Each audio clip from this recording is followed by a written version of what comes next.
support each other and how we see life. I started taking more dance, and I took hip hop, I took tap, I took jazz, I took modern. The only requirement my mom gave me was you can take any dance you want to, but you have to,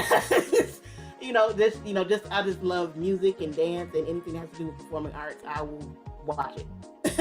And just, even if I don't like everything about it, I'm going to probably watch it. So this was a very good year. There's been some years that were kind of disappointing, but this was a really good year. And of course, this year was special because this was the first time in 2 years that opening.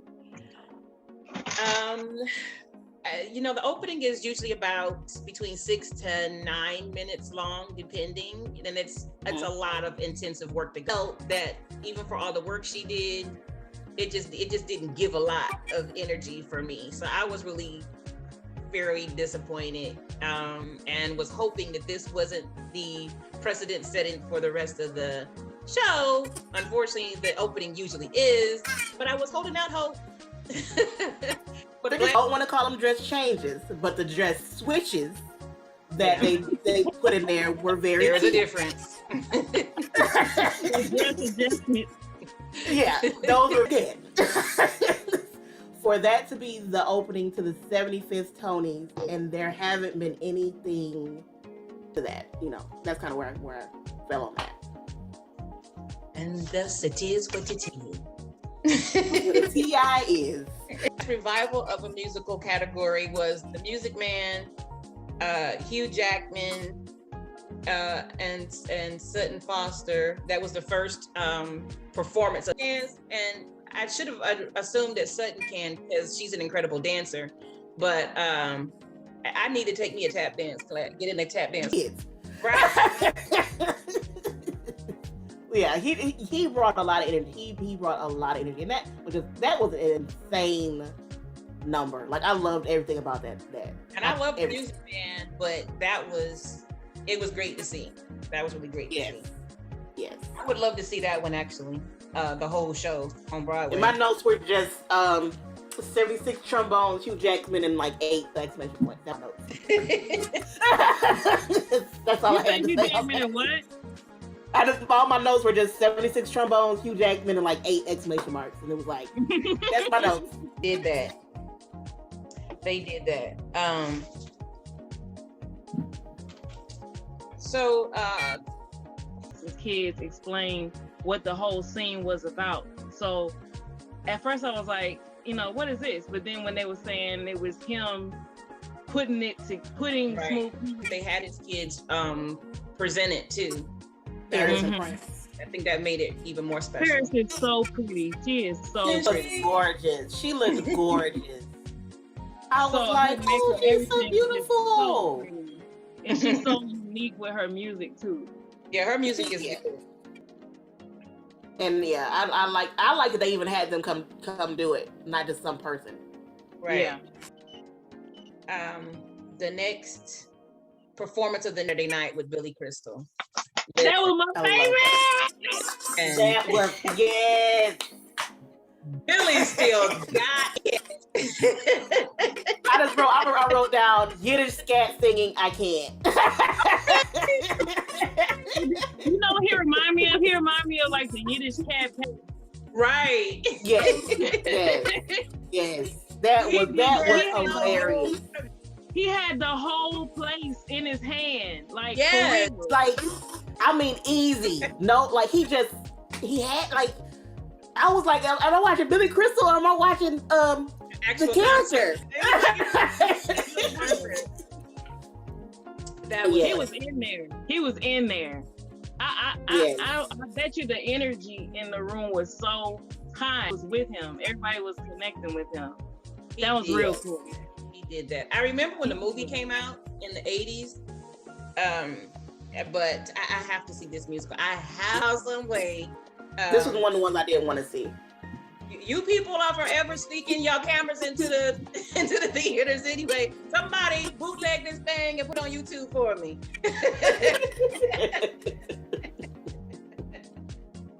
But that was it. I actually watched that several times because it was just was very good. Because it wasn't just good, it was funny. The personification of a performer. I mean, he was it, and like you all said, he held everybody in his hands. He had everybody doing that Yiddish scat. He's trying. I know he had a crowd, but that was like everything for me. Mm-hmm. So features in a play, and I'm gonna tell you, the ladies in this category to me are all incredible.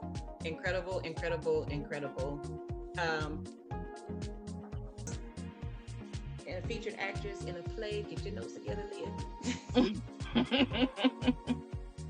All right, so Uzo Aduba, who I love, Anita Miller, Julie White, and Kara Young, and Felicia Rashad were in this category. All of the plays, Skeleton Crew, Clyde's, POTUS, For Colored Girls Who Have Considered Suicide When the Rainbow Is Enough, all of those sound like incredible pieces, and I could just take a whole weekend and see them all. But Felicia Rashad won for Skeleton Crew, and she just is class. Like she's just, because I was like she was speaking. I was like, I don't even really, because I was kind of doing something else, and I was like, I heard her in the background. I just was like, I didn't know it. So I want to see Skeleton Crew just because she was in it. Yeah. Whatever she did, it had to have been great. Yeah, because I'm not, but I don't care. Like she was, I don't care what it is. I still want to see it. So the next performance of the night for Best Revival of a Musical was... Oh, you want material? Oh, you want them to shiver? Oh, no, you can't do that either. And that was the number one thing. I was like, there will be no props. At that point, it's like you dipping your toe. You dipping your toe in. Okay. So you know it. You're going to be up there with the... So don't do it at all. I think I did do where we pulled the skirts out because you just kind of couldn't. We did do that, but I did it different. Yeah. But I still did it, and we did do the show a little bit, a teeny little show, but I wasn't in it. I mean, how they do? And now there's way can be person's movement. Yeah. Right, you can be influenced, and you're not mimicking. So but it was. I'm trying to tell you, it took me to turn out a piece. It's in that piece. I literally was tired. Like when I was like, just take it. It's about to be Alvin Ailey on this stage. If I come on now. Was exhausted doing this little piece of music. But that also meant that how much that meant to me, because I still wanted to be respectful of his work. People just did it and acted brand new. I have seen, especially, let me tell you, around February, these people will bust out some Revelation stuff, and they either totally reproduce it, and sometimes really not well, which to me is even more insulting. If you're going to reproduce the moves, they're going to have to look it like what they look like. and you shows ain't that good. Because Alvin Ailey's moves are if you go do it, you go have to. It's Ailey, Fossey, Graham Horton. These people, you know this. Mm-hmm. Yeah. Mm-hmm. Speaking of Boom Cat, this is because I'll forget it when the one guy, I already got his name, but the guy that was doing the choreography for the new pieces, and they was teaching. And when that man started going 1 and 2 and 3 and 4, and I was like, oh. That's Angelique right there. Better that way. You keep you do that and you snap too, but you keep your timing better. Like you don't have time for words. You keep your timing better with. And I'm not gonna sit here and count and 2 and 3 and 4 and 5. We're not doing. I'm not doing the 2 and Netflix special. You will find your life in Debbie. Oh. If you think you saw it with Alvin, Debbie is your kindred spirit. I love me some Debbie. Debbie is your kindred spirit, because Debbie also don't play. Debbie get up in your face. Because I've seen her choreograph stuff, and I'm like, yes, Debbie, you know, I see you. You can be nice after. Right now, I see you. I'm nice after, but right now, nope. Gotta get the work done. Yeah, I feel like next to Alvin, I love Debbie, and I also love Judith Jameson. Like I feel Judith too. Yeah. Judith has that look. Judith don't. You can't clock Judith. Judith, they be trying to please Judith, and Judith be like, is that the move? Is that what you got? I don't know what you think you're finna get out of me. From doing productions for a while, because it was after the last two that PD Community Arts team did, my kids wasn't showing up. There you go. Who you can't work with somebody that ain't there. You know, all that people don't bounce back from. Mm-hmm. So, and then my husband was leaving me. Well, my husband was outside of his health. Would he have been here longer if his mental health wasn't the issue or been addressed, if he'd have had a stronger support system? You know, because your mental health affects your physical. It does. You know, because he's only 58. Like, that's so young. And I will say, watching with him, his wasn't even that people weren't there for him. He wasn't there for him and lean on anybody, because some of the people, when they, you know, the people that were actually close to him, when they found out, they were like, do you think he was that scared? He wasn't opening up to anybody. He wanted it, that connection, but he was scared to open up to that connection. But the people who were and he needed to be strong. He didn't want to show any weaknesses. That's what I thought too. Because the people who offered, I just can't, you know. But that breaks you. It absolutely breaks you. So that's why I wonder if he would have let that addressed, would that have allowed him to live longer? You know, I don't know. You know, as far as I don't. Or better, maybe. Yeah, at least he might have. I believe he would have been happier. You know, because he couldn't even struggle. All his I wouldn't say all, but his struggles were a lot on the personal side of things. Like he would push through anything that was professional like us. But when it came to the personal stuff, he didn't have that same reaction to do that on that side of it. Which is sad. It's just very sense. It's like, I'm like, you know, I'm happy when I hear all the professional stuff he accomplished. It's like when you hear all the personal stuff, this is like, oh. It usually is sad on the other side. Like I watch a lot of celebrity documentaries, and I love hearing about old and new. But most of the time, on the other side, when you know, off of the screen, off the stage, it's horrible. Yeah. Horrible. It's horrible. They really struggle and suffer. So I saw I think it was a true Hollywood story of Judy before she. You didn't say true Hollywood story. It was something like that. I be watching all kind of what, you know, but before the movie came out, that her life was. So then I watched the movie. Then I feel sorry for her and the actors who played her, and I was like, this is this is too much. For who? Mm-hmm. Oh, her life was. Ooh. And they didn't even show everything.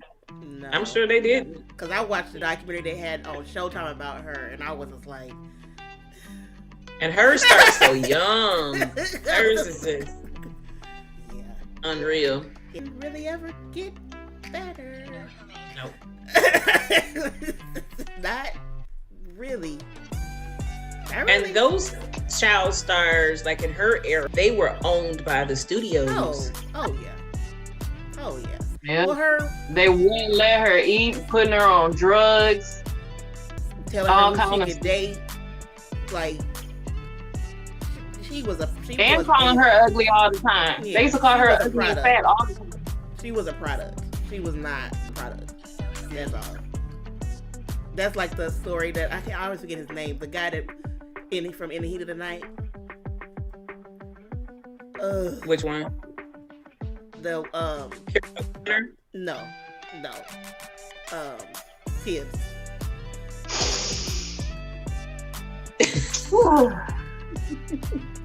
That was some depressing stuff. Didn't we watch it together? We watched my sister.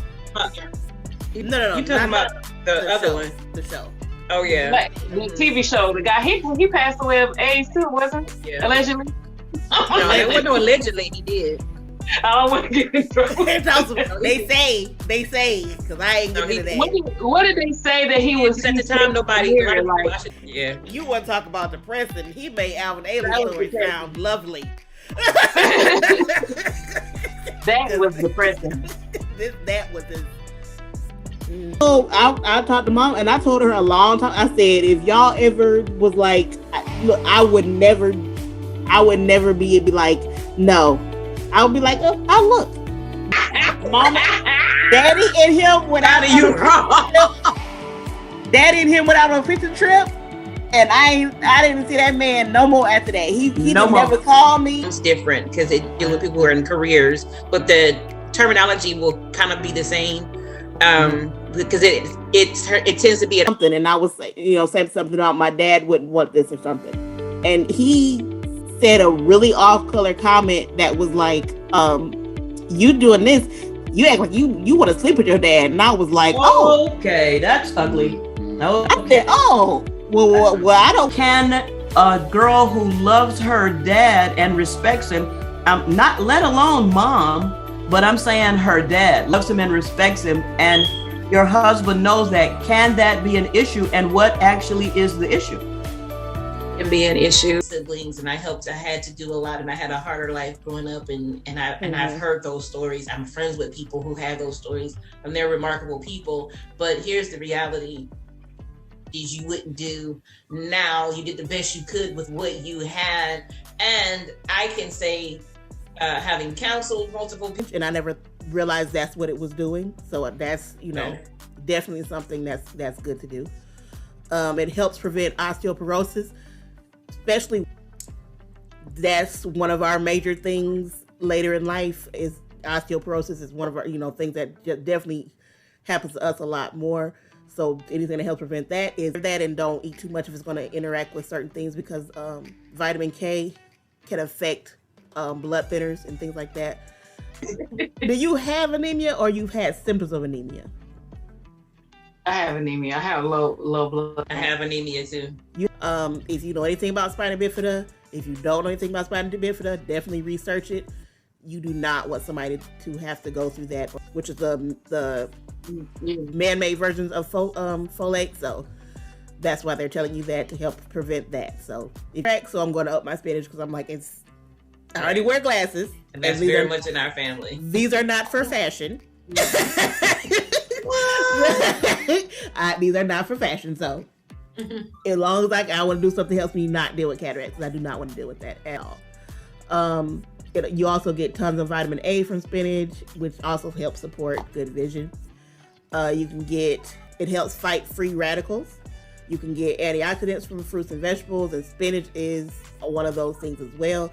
Antioxidants have a role in illnesses like diabetes, cancer, and Parkinson's disease. So definitely, if you're trying to prevent those, help with those, eat more spinach. It supports cardiovascular health.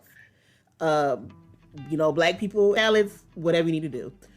It has a nitrate in it, which studies suggest may lower your chances of getting heart disease. A lot of this stuff helps people in general, but I know definitely coming from the African American community, a lot of this stuff really is something we need to be aware of. That's just where more spinach. It has a lot of benefits, including helping your body make collagen, which helps, which you kind of need to now, for the other fun stuff about it. Spinach has a lot of ways you can have it. You don't just have it all in a salad, blend it into a smoothie. Those are the best ways to get the best thing. You can cook it, but if you want to get all the benefits, try different ways raw. You can saute it, you can steam it. Frozen spinach don't wash it before you store it, because that'll make it go bad faster. When you store it in the refrigerator, put it if it's stored the correct way, it can only last up to 5 days. So spinach is not a food you buy and it's like, oh, I'm gonna eat it in 2 weeks. No, you won't. It'll be bad by then. So spinach is definitely a food you get to eat within a week. So mango, banana, all that kind of stuff, and then put a couple few leaves of like baby spinach in it, and it still tastes fine. Spinach, put it in the smoothie. You still get all the benefits for it because it's still raw, and you know that'll help you out. That's my National Ballroom Dance Week. no. Lord have mercy. These are my sisters. We will sing anything and everything. This is the end of today. Is Cloud Appreciation Day. Cloud. How do you? It's so beautiful when you're up there with them. It's National Step Family Day. I have been she has at this point. I don't think she does. And that's fine. She's one of the women who's made tattoos beautiful to me. And one of the things she first told me when she first started getting tattoos, and she don't have like teeny little cute, you know, we're always working on ourselves and always dealing with ourselves and always letting God work on us. But I wasn't for sure going to judge I encourage you. You will be amazed the stories you'll hear if you just ask somebody to explain the story behind their tattoos. You'll be blown away by the stories that you hear. So today's National Tattoo Story I had Day. An ex. He had a lot of tattoos. Woman came up to him one time and was just like, assumed he didn't believe in God, and he like it was all a lot of things between getting their tattoos and where you see them now. Right. Like him personally, he was like he still wanted to finish his sleeve. One of them, like he wasn't one of those people that was like wanting to get it removed. But I just was like, you know, I like that's too permanent for me to just be like I'm gonna put a random flower on me. Like no, I want it if I'm gonna ever get. Like ever since I've known him, that has been what he's been into, and it is. And also, and being by myself and being able to reflect and getting as deep into his spirituality as I feel like everybody else thinks that you should be, and now you're bitter and you think that's what you're supposed to be because everybody else told you you're supposed to be like this and you're supposed to you should be. You're going to want to do the same thing to other women.